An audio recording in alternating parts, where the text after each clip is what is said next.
Article 36 directive principles of state policy. ನೀನ್ 36 ವರ್ಷಕ್ಕೆ ಬರೋ ಅಷ್ಟೊತ್ತಿಗೆ ನಿನ್ನ ಸಾಮ್ರಾಜ್ಯನ ನೀನೇ ಡೈರೆಕ್ಟ್ ಮಾಡಬೇಕು. ಅಂತ directive principles of state policy ನಿನ್ನ ಲೈಫಲ್ಲಿ ಬರಬೇಕು. ಸ್ಟ್ರೆಂತ್ ಕರೇಜ್ ಅಂತಿದೆ. ನಾನೆಲ್ಲ ನನ್ನ ವಿದ್ಯಾರ್ಥಿಗಳಿಗೆ ಹೇಳ್ತೀನಿ, ಇವತ್ತು ಒಂದು SC ST ಹಾಸ್ಟೆಲ್ಗೆ ಉದ್ಘಾಟನೆ ಮಾಡ್ತಿದ್ದೀನಿ ನಾನು. ಇದು ಚಿಕ್ಕಬಳ್ಳಾಪುರ ನಾನು SC ST ಮಕ್ಕಳಿಗೆ ಏನು ಒಳ್ಳೇದು ಮಾಡಿದ್ದೀನಿ ಅಂದ್ರೆ, ಸರಿಸುಮಾರು 7 ಕೋಟಿ ವೆಚ್ಚದಲ್ಲಿ ಒಂದು SC ಹಾಸ್ಟೆಲ್ ST ಹಾಸ್ಟೆಲ್ಗೆ ಗುದ್ಲಿ ಪೂಜೆ ಮಾಡ್ತಿದ್ದೀನಿ. ಗೆದ್ದ ನಂತರ ನಾನು ಹೇಳ್ತಾ ಇದ್ದೀನಿ, ನಾನೊಬ್ಬ ಹಿಂದುಳಿದ ವರ್ಗದ ಹುಡುಗ, ಅಪ್ಪ ಅಮ್ಮ ಇಲ್ಲದ ಹುಡುಗ, ಬಡ ಕುಟುಂಬದ ಹುಡುಗ. ನನಗೆ ಅಹಿಂದ ನೀವೇ ನನ್ನ ಭರವಸೆ. ನನ್ನ SC ST ಮಕ್ಕಳೇ ನನ್ನ ಫ್ಯೂಚರ್. ನಾನು ಇವತ್ತು ನಾಳೆ ಸರ್ಕಾರಿ ಶಾಲೆಯ 60 ಜನ ಹುಡುಗರು 60 ಜನ ಹುಡುಗಿರು ಸೂಪರ್ 60 ಸೆಲೆಕ್ಟ್ ಆಗಿದ್ದಾರೆ 120 ಜನದಲ್ಲಿ. ಅದರಲ್ಲಿ ಗೊತ್ತಿರಬೇಕು 96 ಜನ SC ST ಸಮುದಾಯದ ಮಕ್ಕಳೇ. ಆ ಮಕ್ಕಳನ್ನ ಬೆಂಗಳೂರು ಕರ್ಕೊಂಡೋಗಿ ಟ್ರೈನಿಂಗ್ ಕೊಟ್ಟು 600+ 10th ಎಕ್ಸಾಮ್ ಅಲ್ಲಿ ಮಾಡಬೇಕು ಅಂತ ಒಂದು ಮಗುಗೆ ಏನಿಲ್ಲ ಅಂದ್ರೂ 30-40 ಸಾವಿರ ಖರ್ಚು ಮಾಡ್ತಿದ್ದೀನಿ. ಚುನಾವಣೆ ಇರೋದು 5 ವರ್ಷಕ್ಕೆ. ಈಗ ನಾನು ಶಿವರಾತ್ರಿ ಹಬ್ಬಕ್ಕೆ 5,500 ಜನ ಅಂಗನವಾಡಿ ಮಕ್ಕಳಿಗೆ, ಅದರಲ್ಲಿ 4,000 ಜನ SC ST ಮಕ್ಕಳಿಗೆ ಬಟ್ಟೆ ಕೊಡಿಸ್ತಿದ್ದೀನಿ. ಆ ಮಕ್ಕಳು ಯಾರು ನನ್ಗೆ ಓಟ್ ಹಾಕಲ್ಲ. ಆದ್ರೆ ಯಾಕೆ ಮಾಡ್ತಿದ್ದೀನಿ ಅಂದ್ರೆ, ಅರ್ಧೋಗಿರೋ ಬಟ್ಟೆ, ಖಾಲಿ ಹೊಟ್ಟೆ, ಒಡೆದೋಗಿ ಹೃದಯ, ಖಾಲಿ ಜೇಬು ಮನುಷ್ಯನ್ 100 ಪಾಠ ಕಲಿಸುತ್ತೆ. ನೀವು ನನ್ನ ಭವಿಷ್ಯ, ನೀವು ನನ್ನ ಮೇಲೆ ಪ್ರೀತಿ ಇಟ್ಟು ಭರವಸೆ ಇಟ್ಟಿದ್ದೀರಾ. ನಾನು ಖಂಡಿತವಾಗೂ ಬದಲಾವಣೆ ತರ್ತೀನಿ. ಸಂವಿಧಾನದ ಆಶಯಗಳಂತೆ ನಾನು ನಡೀತೀನಿ. ಬಹಳಷ್ಟು ಜನ ಕೆಲವು ಹುಡುಗರಿಗೆ ನಾನು ಹೇಳೋದಿಷ್ಟೇ, ಅಪ್ಪ ಅಮ್ಮಗಿಂತ ದೊಡ್ಡದು ಯಾವುದೂ ಇಲ್ಲ.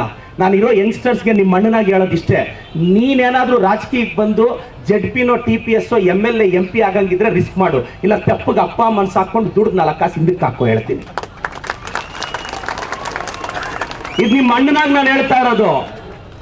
ನೀವ್ ಇನ್ನೊಬ್ರಿಗೆ ಫಾಲೋವರ್ಸ್ ಆಗಬಾರ್ದು, ನಿನಗೆ ಫಾಲೋವರ್ಸ್ ಹುಟ್ಟಬೇಕು. ನೀನ್ ಲೀಡರ್ ಆಗ್ಬೇಕು. ನಾನು ಅದನ್ನ ಬಯಸೋದು, ಲೀಡರ್ ಆಗಬೇಕು.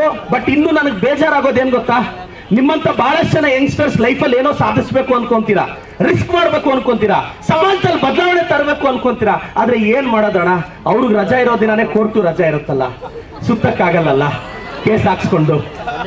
ಆ ಕಾರಣಕ್ಕೆ ತುಂಬಾ ಜನ ಧೈರ್ಯ ಮಾಡ್ತಿಲ್ಲ. ನಾನು ಎಲ್ರಿಗೂ ರಿಕ್ವೆಸ್ಟ್ ಮಾಡ್ತೀನಿ, ಅಪ್ಪ ಅಮ್ಮನ ಚೆನ್ನಾಗಿ ನೋಡ್ಕೊಳ್ಳಿ, ಹೆಲ್ತ್ ಚೆನ್ನಾಗಿ ನೋಡ್ಕೊಳ್ಳಿ. ಫಸ್ಟ್ ನಿಮ್ಮ ಮನೆ, ಅಪ್ಪನ ಆರೋಗ್ಯ, ಅಮ್ಮನ ಆರೋಗ್ಯ, ಮತ್ತೆ ನಿಮ್ಮ ಫ್ಯೂಚರ್. ಚೆನ್ನಾಗಿ ಓದಿ. 10th ಸ್ಟ್ಯಾಂಡರ್ಡ್ ಅಲ್ಲಿ PUC ಅಲ್ಲಿ ಇರ್ತಕ್ಕಂಥವ್ರು ಎಲ್ರಿಗೂ ರಿಕ್ವೆಸ್ಟ್ ಮಾಡ್ತೀನಿ, ಚೆನ್ನಾಗಿ ಓದಬೇಕು. ಚೆನ್ನಾಗಿ ಓದಿದ್ರೆ ಪ್ರಪಂಚ ನಿನ್ನ ಮಾತು ಕೇಳುತ್ತೆ. ಓದ್ಗಿಂತ ಯಾವುದು ದೊಡ್ಡದಿಲ್ಲ. Please believe this. ಆಸ್ತಿ, ಅಂತಸ್ತು, ಸೈಟು, ಜಮೀನು ಇದೇನು ಕೆಲಸ ಮಾಡಲ್ಲ. ಆದ್ರೆ ನೀವು ಓದಿದ್ರೆ ಯಾರು ಕಿತ್ಕೊಳ್ಳೋಕ್ಕಾಗಲ್ಲ. ಈಗ ನಾನು ಈ ಸರ್ಕಲ್ ಈಗ ಆಲ್ಮೋಸ್ಟ್ ಅಲ್ಲಿ ಒಂದು 6 months ಅಲ್ಲಿ ಕಂಪ್ಲೀಟ್ ಈ ರಸ್ತೆ ವೈಡನಿಂಗ್ ಆಗುತ್ತೆ. ಈಗಾಗಲೇ ಹೈವೇ ಅವ್ರ ಜೊತೆ ಮಾತಾಡಿದ್ದೀವಿ. ಸೊ ನಾನು ಈ ಸರ್ಕಲ್ ಅಲ್ಲಿ ರಸ್ತೆ ವೈಡನಿಂಗ್ ಆಗಿದ ತಕ್ಷಣ ಆಕ್ಚುಲಿ ಇವತ್ತು ಅಥವಾ ಏಪ್ರಿಲ್ನೇ ಮಾಡಬೇಕು ಅನ್ಕೊಂಡೆ. ಮತ್ತೆ ರಸ್ತೆ ವಿಸ್ತೀರ್ಣ ಆದ್ರೆ ಮತ್ತೆ ಇದಾಗಬಾರ್ದು ಅಂತ ರಸ್ತೆ ವಿಸ್ತೀರ್ಣ ಆಗಿದ್ದು 1 ತಿಂಗಳಿಗೆ ನಾನು ಇಲ್ಲಿ ಬಾಬಾ ಸಾಹೇಬ್ ಅವರು ಅಂಬೇಡ್ಕರ್ ವಿಗ್ರಹ ಪ್ರತಿಷ್ಠಾಪಿಸ್ತಾ ಇದ್ದೀನಿ. ಅದು ರಸ್ತೆ ಎಕ್ಸ್ಪೆನ್ಷನ್ ಆಗುವಾಗ ಅದು ಸಮಸ್ಯೆ ಆಗಬಾರ್ದು ಅಂತ. ಎರಡನೇದು, ಯಾವುದೇ ಮುಲಾಜಿಲ್ದೆ ಧೈರ್ಯ ಅನ್ನೋದು ನನ್ನ ಬ್ಲಡ್ ಅಲ್ಲಿ ಇದೆ. ಭಯ ಅನ್ನೋದು ನಾನು ಬಳಸೋ ಡಿಕ್ಷನರಿಯಲ್ಲೂ ಇಲ್ಲ. ನನ್ನ ಹತ್ರ ಡಿಕ್ಷನರಿ ಇದೆ, ಅದ್ರಲ್ಲಿ ಕೂಡ ಫಿಯರ್ ಅನ್ನೋದು ಹೊಡೆದಾಕಿದ್ದೀನಿ, ಅದರಲ್ಲೂ ಹೊಡೆದಾಕಿದ್ದೀನಿ. ಅದಕ್ಕೆ ಇಷ್ಟು ಮುಂದೆ ಬರ್ತಾ ಇದ್ದೀನಿ.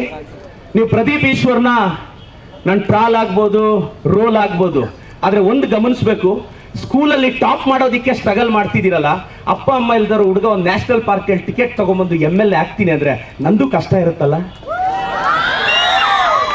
ಸ್ಟ್ರಗಲ್ ಇರುತ್ತಲ್ಲ.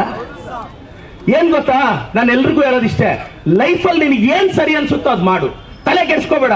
ನಿನ್ ಭಯನು ಕೆಲವ್ರು ಕೇಳ್ತಾರಣ್ಣ, ನಾನು 10th ಟಾಪರ್ ಆಗ್ತೀನ, PUC ಟಾಪರ್ ಆಗ್ತೀನಿ ಅಂತ ನಿನ್ಗೆ ಅನ್ಸಿದ್ರೆ ಆಗೋಗ್ತೀಯ. ನಿನ್ಗೆ ಅನ್ಸ್ಬೇಕು, ಯಾರನ್ನೂ ಕೇಳಬೇಡ. ನಾನು ಎಕ್ಸಾಂಪಲ್ ಹೇಳ್ತೀನಿ. ನಾನು ಚುನಾವಣೆಗೆ ಬಂದಾಗ ನನ್ನ ಮೇಲೆ 3ನೇ ಪ್ಲೇಸಿಗೆ ಬೆಟ್ಸ್ ಕಟ್ಟಿದ್ರು, ನಾನು ಗೆಲ್ಲೋದೇ ಇಲ್ಲ ಅಂತ. ಈಗ ಗೆದ್ದ ಮೇಲೆ ಹೇಳ್ತಿದ್ದಾರೆ ಅದೃಷ್ಟ ತಲರಾತ್ ಬಾಗುಂದಿ ಅಂತ. ಇವಾಗ ಹೇಳ್ತಿದ್ದಾರೆ ಈಗಿಂತ ఎక్కువ ಗೆಲ್ಲಿಸೆ, ಮುಂದಕ್ಕಿಂತ ಗೆಲ್ಲಿಸ್ತೇವೆ. ಬಾಗ್ ಮಾట్లాಡ್ತಾರೆ ಅದಕ್ಕೆ ಗೆಲ್ಸೆ ಅಂತ. ತಿರುಗಿ 3 ಹೋಗಿದ್ದ 4 ಹೋಗಿದ್ದ ಹಿಂಗೆ ಎಂದಕ್ಕಿಂತ ಅಲ್ರಪ್ಪ ಗೆಲ್ಲಲ್ಲ ಪ್ರೂಶ್ ಕೊನೆಗೆ.